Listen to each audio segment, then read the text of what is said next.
Hello friends, welcome back to our channel Siri from Rayalaseema. ఇవాళ నేను చూపించబోతున్న recipe వచ్చేసి కుష్కా అండి.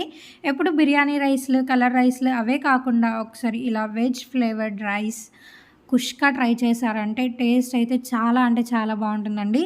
సో మన ఛానల్ని ఎవరైనా ఫస్ట్ టైం చూస్తున్నట్లయితే ప్లీజ్ సబ్స్క్రైబ్ చేసుకోండి. ఇంకా ప్రాసెస్ అయితే స్టార్ట్ చేసేద్దాం. ముందుగా ఒక బౌల్ తీసుకోవాలి. అందులోకి 1 కప్పు రైస్ని వేసుకోవాలి. ఇక్కడ నేను బాస్మతి రైస్తో అయితే చేస్తున్నానండి. మీరు నార్మల్ రైస్తో కూడా చేసుకోవచ్చు. 2 సార్లు నీళ్లు పోసి శుభ్రంగా కడిగి తీసుకోవాలి. మళ్ళీ తిరిగి నీళ్లు పోసి గంట లేదా ఒక అరగంట సేపు రైస్ని బాగా నానబెట్టుకోవాలి. తర్వాత ఒక కడాయిని పెట్టుకొని 3 స్పూన్స్ ఆయిల్ వేసుకోవాలి. హీట్ అయ్యాక ఇందులోకి బిర్యానీ మసాలాలన్నీ వేసుకోవాలి. అలాగే 1/2 స్పూన్ షాజీరా, 1/2 స్పూన్ జీలకర్ర వేసుకోవాలి. ఒక బిర్యానీ ఆకు ఇలా తుంపుకొని వేసుకోవాలి. నెక్స్ట్ ఇందులోకి ఒక మీడియం సైజ్ ఆనియన్ని ఇలా సన్నని ముక్కలుగా కట్ చేసుకొని వేసుకొని ఆనియన్స్ని బాగా ఫ్రై చేసుకోవాలి.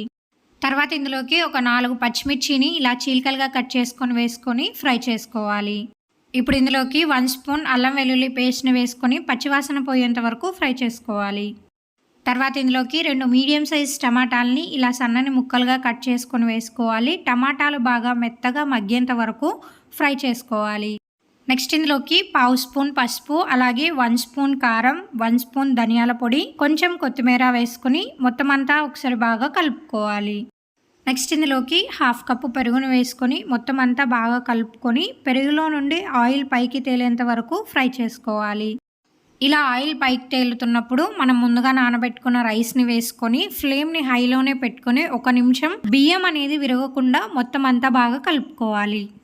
ఇప్పుడు ఇందులోకి నీళ్ళను వేసుకోవాలి. ఇక్కడ నేను 1 కప్పు బాస్మతి రైస్కి 1.5 కప్పు నీళ్ళను అయితే వేస్తున్నానండి. ఇందులోనే రుచికి సరిపడా ఉప్పు వేసి మొత్తం అంతా బాగా కలుపుకొని మూత పెట్టేసి ఉడికించుకోవాలి. మధ్యలో మూత తీసి చెక్ చేసుకోవాలి. ఇలా ఒక 50 to 60% రైస్ బాగా కుక్ అయిన తర్వాత ఇప్పుడు ఫ్లేమ్ని సిమ్లో పెట్టుకొని రైస్ని ఉడికించుకోవాలి.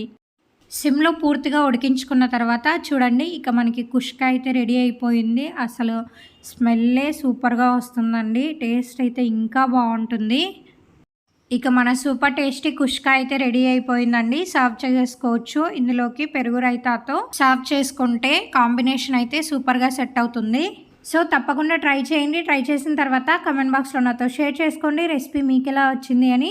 సో చూసేసారు కదండి, ఇవాళ రెసిపీ అయితే ఇది అండి. ఈ వీడియో కనుక మీకు నచ్చినట్లయితే please like, share and subscribe my channel for more videos and don't forget to press the bell icon symbol and thank you for watching. Subscribe Siri from Rayasingh YouTube channel. Please subscribe చేసుకోండి.